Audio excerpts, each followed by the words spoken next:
This video is sponsored by the Glory Collective. Apparel, accessories and prints. Use promo code GLORYBEARD15 to get 15% off all purchases. The Glory Collective, for the seekers.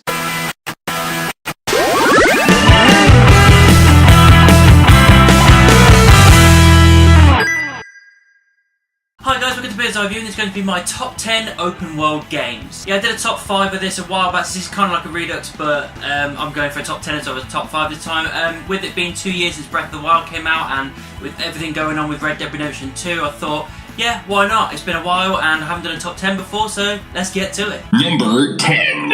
In at number 10 is LEGO Marvel Superheroes. Now I know what people are probably thinking, why would this be on there? But in all these massive games that we've got with so much detail and so much stress and frustration and what you always get in it and hard bit levels and everything, sometimes you just want to kick back and have a laugh with a game without any too much stress and too much pressure and just have a little bit of fun. The LEGO games do that for you. And the open world in this for the Marvel one is absolutely brilliant. It's just such a massive array of characters going around New York City, seeing like the X-Mansion, Avengers Tower and all this kind of stuff going on, all the while having so many characters just to play around with and having just a fun story.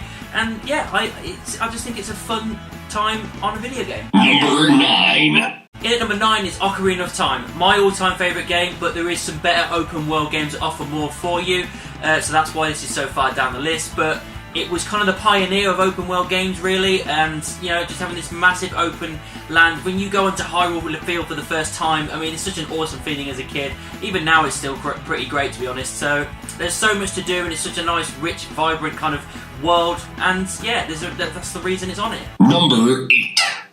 In at number 8 is Grand Theft Auto San Andreas. Really hard to pick between all the Grand Theft Autos here, but I settled with San Andreas because of how much you can do there and the fact that, to me, it's still the best GTA game out there. But it is a massive open world, just like the rest of the GTA games, but you can do so much. You can get fat, thin, muscly, all that kind of stuff. You know, when you're riding bicycles for the first time, that's a big thing. And just the amount they've expanded on from Vice City and GTA 3. And the storyline is absolutely incredible. It's probably one of the most compelling stories that Rockstar ever put together with CJ and the rest of his family. Loads of betrayal and death. It's such a great story. And like I said, it's one of those games that because of the open world, I could wander around and drive around for hours, pissing about, not doing anything with the main mission, and still having so much fun and finding new things to do. Number 7. In at number 7 is the first Red Dead Redemption. Obviously, John Marston, the first outing for Rockstar in a Western, and it's absolutely incredible. So much to do, so much to see. Again, it's one of those games where you can just wander around forever on your horse, and you'd be finding loads of different things to be doing, different characters to interact with, different side missions to go along with. Or you could just fuck about and shoot up a load of people and just have a load of fun. It was just one of those games that just never got boring no matter what you did. Even if you weren't sure what you were going to be doing when you picked up the controller that day, you were still guaranteed a good time. Number 6. In at number 6 is Batman Arkham City. Again, it was quite hard to pick between the different Arkham games. I did really like Arkham Knight, although a lot of people didn't. I really liked it. But I went for Arkham City purely because of, yes, it's an open world and it makes you feel like the Batman for the first. No, it makes you feel like it in Arkham Asylum, but in this it really gets into it. The storyline's incredible, all the things you can do, the graphics are absolutely awesome. All the characters that you see, such a plethora of your baddies in this game. And again, the fight style is absolutely incredible. The mechanics, the gadgets that you get, and just going around in this open world in Gotham City, just floating around and just taking down thugs. It's just, it never gets boring. There's always something to do. There's always a Riddler trophy to collect, a bunch of bad guys to beat up, side mission to kick into, and they're all just nicely and like naturally just dotted around the world. And it did exactly what it was meant to do. It made you feel like the Batman. We're getting into the top 5 now. 5. In at number 5 is Elder Scrolls V Skyrim. It's the only Elder Scrolls game I've ever played, so I know I'm probably biased. But for me, it was just so much fun. I still haven't completed it. That's how vast and rich and vibrant and full this world is, that I haven't even finished the main story yet because there is so many side missions and mini missions and people to beat up, caves to clear out, mountains to climb, woods to go through, dragons to kill. There is so much stuff in this, even things to collect, little things.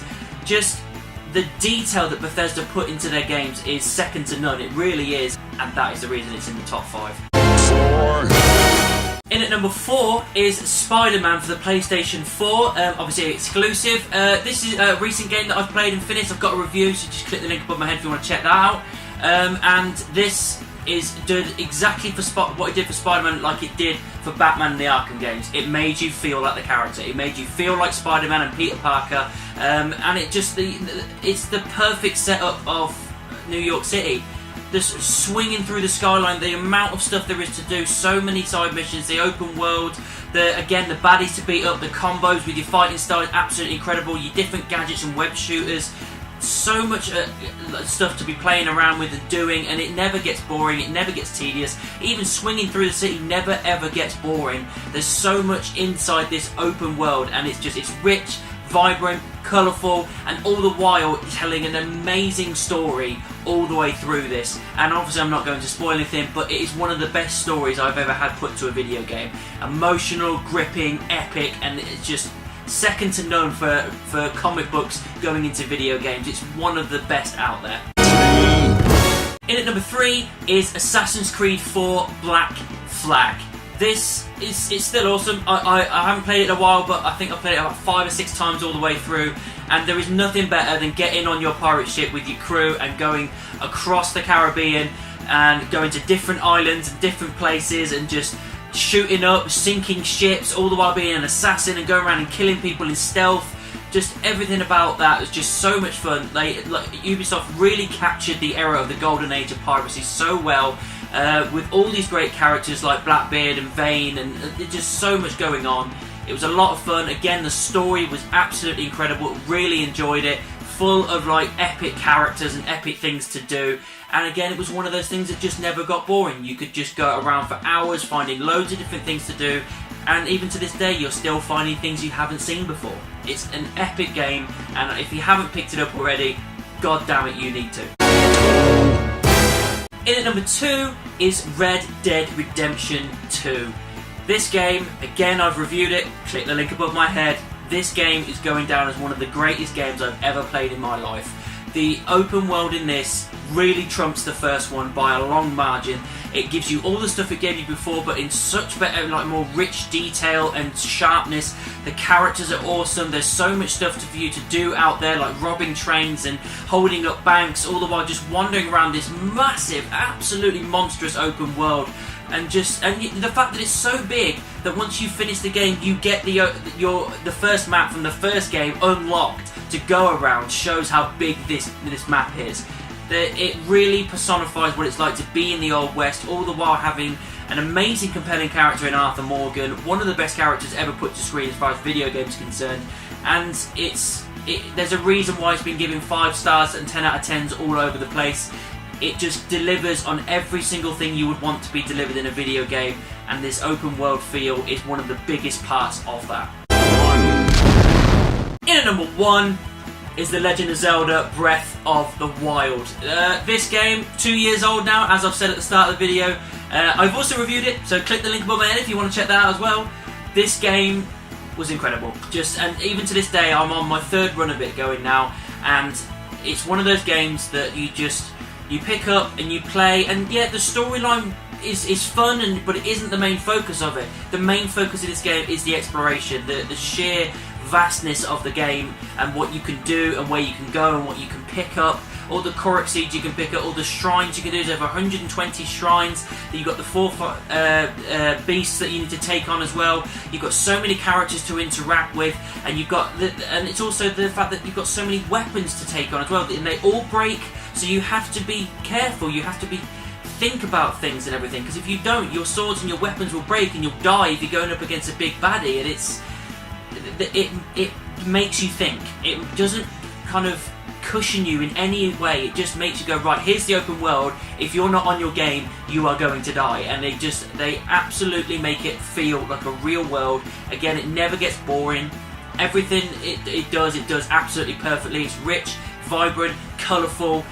Everything about it is perfect. It really is one of the greatest games that we've ever had in our time. Every time I'm on the game, I just wander about for ages on the horse or even on foot, just wandering around forever. And the greatest thing that they add into it that's something that other games don't have is the fact that you can climb anything. And that just adds a brand new perspective to it. It really does. You can climb anything and glide off the top with your glider.